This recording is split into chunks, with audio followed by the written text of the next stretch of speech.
நாகமண்டலின்னு பேரு. அஷ்டமகா நாகம்னு சொல்லுவாங்க.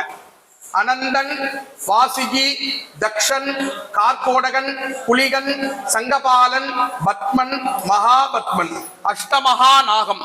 சித்தர்கள் இந்த ஸ்தலத்துல இந்த ராகு கேது தோஷ நிவர்த்தி, சாப பாப பிரதிபந்த நிவர்த்திக்காக எந்திர ஸ்தாபனம் இந்த இடத்துலதான் பண்ணிருக்காங்க. எந்திர ஸ்தாபனம் பண்ணி அது மேல நாகர் கட்டு போட்டிருக்காங்க. அந்த சக்தி, அந்த தோஷத்தெல்லாம் நிவர்த்தி பண்ணதுக்கு உண்டான அந்த சக்தி இந்த இடத்துலதான், அந்த கேலக்சி பவர்னு சொல்லுவோமோன்னு அந்த சக்தி இந்த இடத்துலதான் இருக்கு.